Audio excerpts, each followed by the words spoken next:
Online class में आपका फिर से स्वागत है।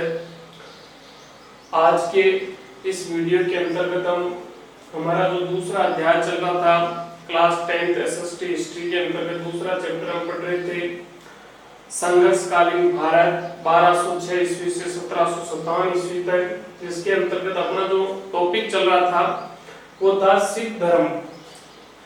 अब जिसके अंतर्गत हम सिख धर्म के प्रमुख जो गुरु ये थे, सिख धर्म में कुल 10 गुरु ये थे, उनके बारे में अध्ययन कर रहे थे। पिछले वीडियो के अंतर्गत हमने सिख धर्म के 5 जो गुरु ये थे उनके बारे में अध्ययन कर लिया था। जैसे सिख धर्म की स्थापना या संस्थापक थे गुरु नानक देव, उसके बाद में गुरु अंगद, उसके बाद में गुरु अमरदास, फिर उसके बाद में गुरु रामदास, और फिर सिख धर्म के 5वें गुरु थे कौन? गुरु अर्जुन थे। इन 5 सिख गुरु के बारे में हमने पिछले वीडियो के अंतर्गत अध्ययन कर लिया था। आज हम इस वीडियो के अंतर्गत सिख धर्म के आगे के जो 5 गुरु हैं उनके बारे में अध्ययन करेंगे। तो अगले सिख धर्म के जो 6ठे गुरु थे उनका नाम था गुरु हरगोविंद सिंह। सिख धर्म के 6ठे गुरु का नाम क्या था? गुरु हरगोविंद सिंह, जो कब से कब तक गुरु रहे? 1606 ईस्वी में गुरु अर्जुन देव की मृत्यु हो गई थी। इसके बाद में इन्होंने गुरु की गद्दी को संभाला था और 1645 ईस्वी में गुरु हरगोविंद सिंह की क्या हो गई थी? मृत्यु। तो देखिए गुरु हरगोविंद सिंह है, ये सिख धर्म के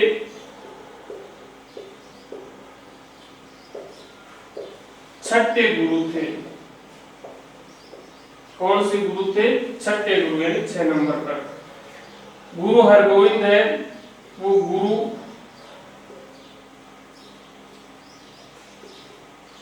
गुरु अर्जुन देव के पुत्र थे। किसके पुत्र थे? गुरु हरगोविंद सिंह है वो गुरु अर्जुन देव के क्या थे? पुत्र थे। फिर देखिए गुरु हरगोविंद सिंह ने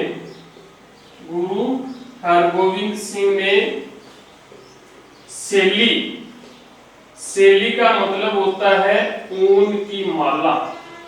सेली का मतलब क्या होता है? ऊन की माला। इसके स्थान पर, सेली के स्थान पर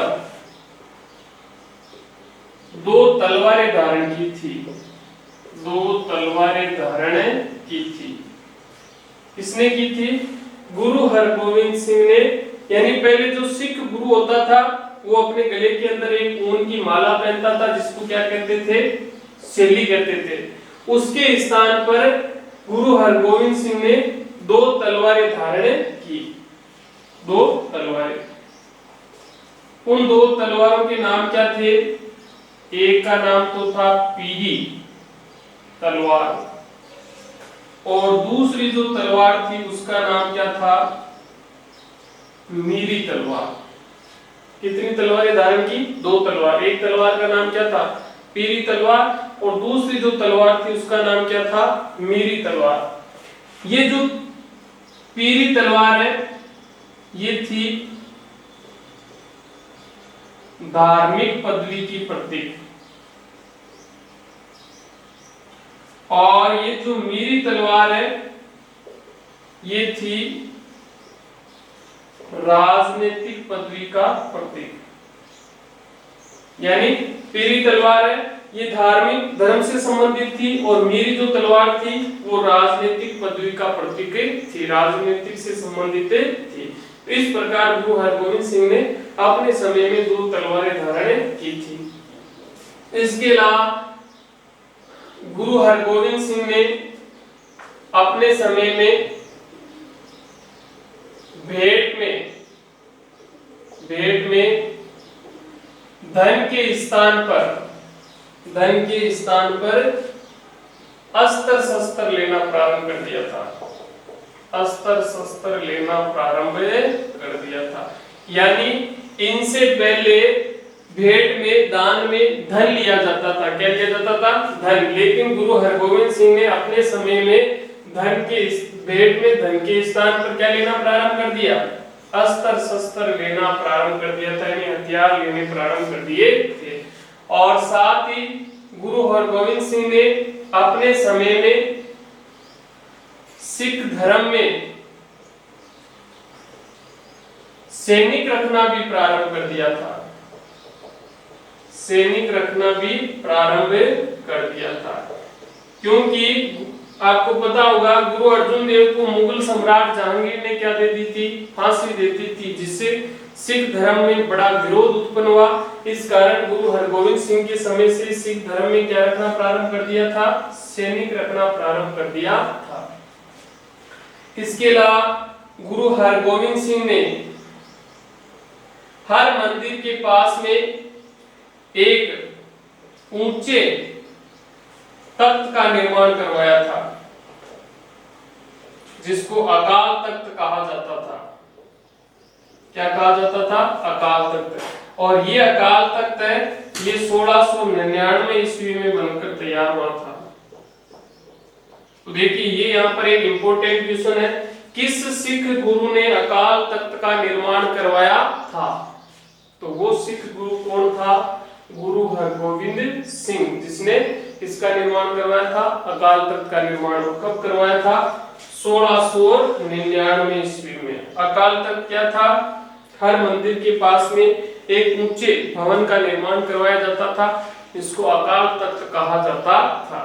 इसके अलावा देखिए गुरु हरगोविंद सिंह को मुगल सम्राट जहांगीर ने ग्वालियर के किले में कैद करके भी रखा था। क्यों? क्योंकि मुगल सम्राट जो जहांगीर था वो गुरु हरगोविंद सिंह से गुरु अर्जुन देव का जो जुर्माना था वो जुर्माना वसूल करना चाहता था, लेकिन गुरु हरगोविंद सिंह ने जुर्माना देने से क्या कर दिया था, मना कर दिया था। तब मुगल सम्राट जहांगीर ने गुरु हरगोविंद सिंह को ग्वालियर के किले में कैद कर दिया था। ग्वालियर एमपी में पड़ता है, मध्य प्रदेश में, वहां पर इसको कैद करके रखा था। और 1645 ईस्वी में गुरु हरगोविंद सिंह की क्या हो गई थी, मृत्यु। तो देखिए गुरु हरगोविंद सिंह है वो सिख धर्म के कौन से गुरु थे, छठे गुरु थे। गुरु हरगोविंद सिंह किसके पुत्र थे, गुरु हरगोविंद सिंह है वो गुरु अर्जुन देव के पुत्र थे। गुरु हरगोविंद सिंह ने शैली यानी ऊन की माला के स्थान पर क्या धारण की, 2 तलवारें। वो 2 तलवारें कौन कौन सी थी, पीरी तलवार और मेरी तलवार। पीरी तलवार किसका प्रतीक थी, धार्मिक पदवी का प्रतीक थी। मेरी तलवार किसका प्रतीक थी, राजनीतिक पदवी का प्रतीक थी। गुरु हरगोविंद सिंह ने अपने समय में भेंट में धन के स्थान पर क्या लेना प्रारंभ किया था, अस्त्र शस्त्र लेना प्रारंभ किया था। किस सिख गुरु के समय सिख धर्म में सैनिक रखना प्रारंभ कर दिया था, तो वो गुरु थे कौन, गुरु हरगोविंद सिंह। सिखों के किस गुरु ने अकाल तख्त का निर्माण करवाया था, गुरु हरगोविंद सिंह ने। अकाल तख्त का निर्माण कब करवाया गया था, 1699 ईस्वी में करवाया गया था। अब उसके बाद देखिए सिख धर्म के अगले जो गुरु ये थे सिख धर्म में,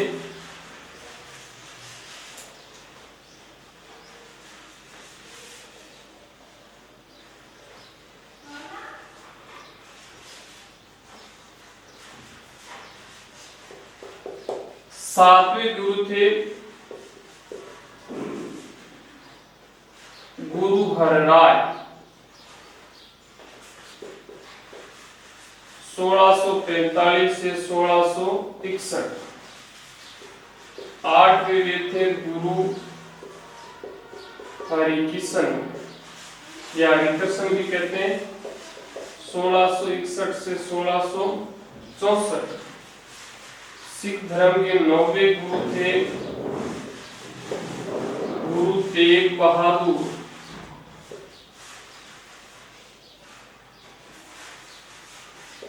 1664 से 1675। देखिए गुरु हरराय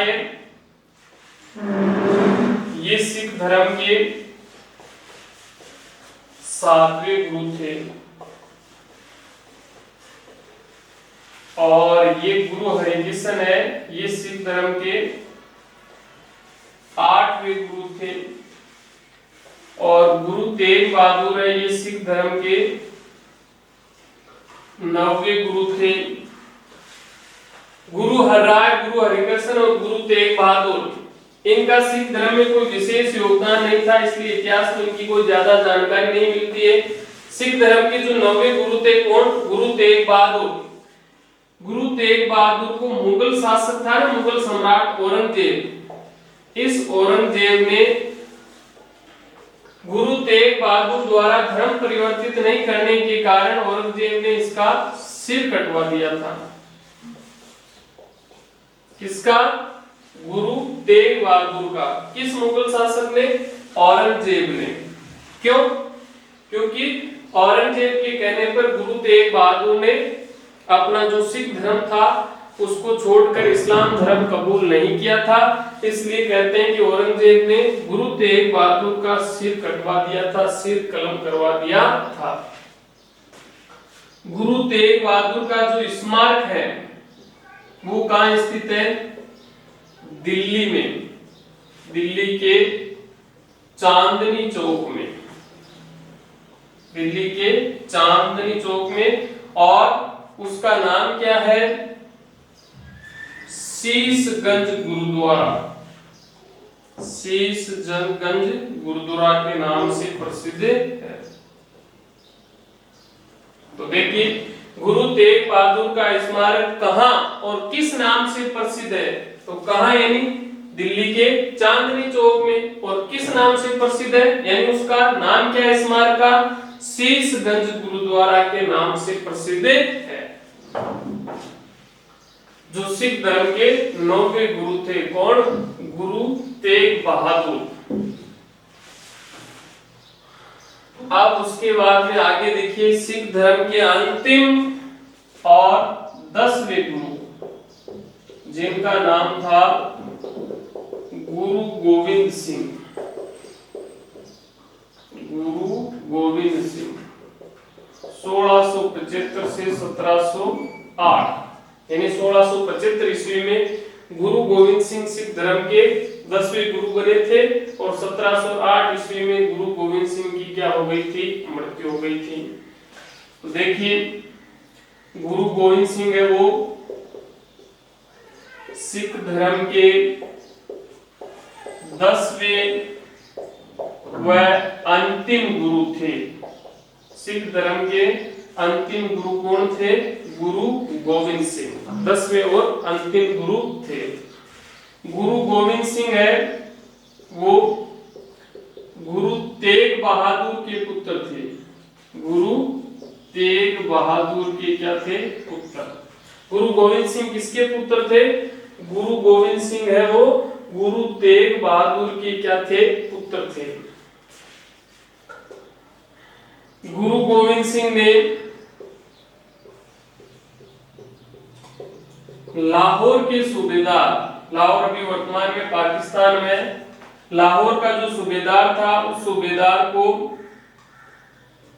नादौन के युद्ध में पराजित किया था। ये इनकी विशेष और महत्वपूर्ण उपलब्धि थी। किस युद्ध में? नादौन के युद्ध में पराजित कर दिया था। किसने?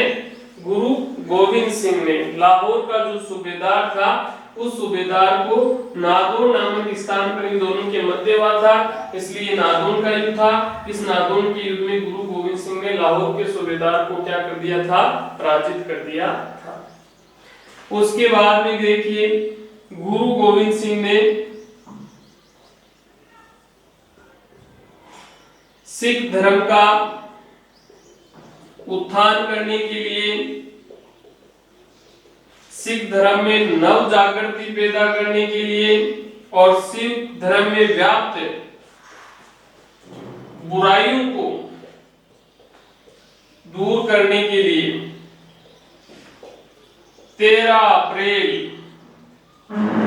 1699 ईस्वी को खालसा पंथ की स्थापना की थी। खालसा पंथ की क्या की थी? स्थापना। तो देखिए ये यहाँ पर इंपॉर्टेंट क्वेश्चन है, खालसा पंथ की स्थापना कब हुआ, किसने की थी? तो खालसा पंथ की स्थापना गुरु गोविंद सिंह ने कब की थी? 13 अप्रैल 1699 ईस्वी को। 13 अप्रैल 1699 ईस्वी को इसकी स्थापना हुई थी। सिख धर्म में खालसा पंथ की क्या हुई थी? स्थापना हुई थी। क्यों की थी? सिख धर्म में व्याप्त बुराइयों को दूर करने के लिए, एकता स्थापित करने के लिए, नव जागृति पैदा करने के लिए और सिख धर्म में व्याप्त बुराइयों को दूर करने के लिए गुरु गोविंद सिंह ने 13 अप्रैल 1699 ईस्वी को खालसा पंथ की क्या की थी, स्थापना की थी। उसके बाद देखिए गुरु गोविंद सिंह ने सिख धर्म में अपने 5 बलिदानी शिष्यों की क्या की थी, नियुक्ति, जिनको पंच प्यारे कहा जाता है। पंच प्यारे, उन 5 बलिदानी जो शिष्य थे जिनकी नियुक्ति गुरु गोविंद सिंह ने की थी, उनको क्या कहते हैं, पंच प्यारे। 5 ऐसे शिष्य जो हमेशा अपने धर्म, अपने गुरु के लिए जान देने को, बलिदान देने को क्या रखते थे, तैयार रहते थे। ऐसे 5 बलिदानी शिष्यों की क्या की थी, नियुक्ति की थी। किसने, गुरु गोविंद सिंह ने। और साथ ही गुरु गोविंद सिंह ने सिख धर्म में अमृत छकाना, अमृत छकाना का मतलब होता है पत्ता से घुला पानी नामक प्रथा भी प्रारंभ की थी। यानी सिख धर्म के जो अनुयायी होते थे उनको अमृत छकाना यानी पतासों से घुला हुआ पानी जिसमें पता से घोलकर उनको पिलाया जाता, जो सिख धर्म के अनुयायी होते थे उनको, तो अमृत छकाना नामक प्रथा भी प्रारंभ की थी। इसके अलावा गुरु गोविंद सिंह ने खालसा पंथ के जो अनुयायी थे उन खालसा पंथ के अनुयायियों के लिए 5 ककार यानी केस, कड़ा, करपान, कच्छा और कंगा धारण करना अनिवार्य कर दिया था। यानी कहने का मतलब है जो भी सिख खालसा पंथ में रहना चाहता है, खालसा पंथ को मानता है या खालसा पंथ का अनुयायी है, उसको ये 5 चीजें धारण करनी अनिवार्य है, आवश्यक है। और वो 5 चीजें कौन कौन थी? केस यानी बाल को बढ़ाते हैं सिख धर्म ऊपर, बालों का झुंडा, कड़ा हाथ में कड़ा, करपान यानी तलवार या कच्छा यानी हाफ पेन, और कंगा यानी जेब के अंदर कंगा। ये 5 चीजें धारण करना अनिवार्य रख दिया था, अनिवार्य कर दिया था, जिनको 5 ककार या पंच ककार के नाम से भी जाना जाता है। ये 5 है, देखो, केस, कड़ा, करपान, कच्छा और कंगा। ये 5 चीजें, 5 वस्तुएं धारण करनी अनिवार्य थी। वही खालसा पंथ का सच्चा सिख कहलाएगा, वही सिख धर्म का सच्चा अनुयायी कहलाएगा। इसके अलावा गुरु गोविंद सिंह ने 1699 ईस्वी में आनंदपुर साहिब में एक सैनिक केंद्र भी खोला था, जिसमें सिख धर्म के जो युवा लोग थे उनको सैनिकों का प्रशिक्षण दिया जाता था। तो 1699 ईस्वी में गुरु गोविंद सिंह ने किस स्थान पर, आनंदपुर साहिब नामक स्थान पर क्या खोला था, एक सैनिक केंद्र खोला था, जिसके अंतर्गत युवा सिखों को सैनिकों का प्रशिक्षण दिया जाता था, अस्त्र शस्त्र चलाने का प्रशिक्षण ज्ञान दिया जाता था, एक सैनिक में क्या क्या गुण और विशेषताएं होनी थी, सैनिक के रूप में उनको प्रशिक्षित किया जाता था।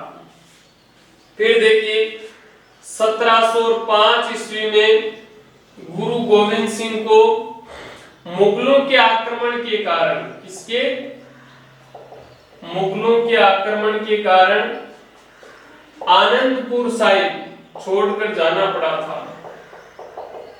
यानी जिस स्थान पर वो रहते थे वो स्थान कौन सा था, आनंदपुर साहिब, यहां से उनको जाना पड़ा था। किस कारण? मुगलों के आक्रमण के कारण 1705 ईस्वी में। और इसी आनंदपुर साहिब में गुरु गोविंद सिंह के दो छोटे पुत्र थे, दो छोटे पुत्र,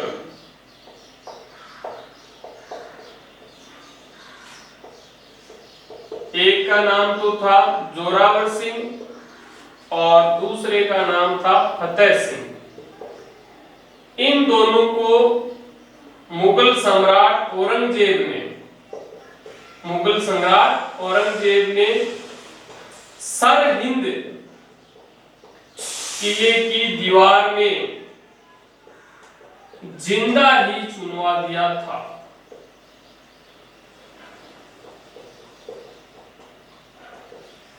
यानी आनंदपुर साहिब में इनके दो छोटे पुत्र रहते थे, किसके? गुरु गोविंद सिंह के, जिनका नाम क्या था? एक का नाम जोरावर सिंह, दूसरे का नाम क्या था? फतेह सिंह।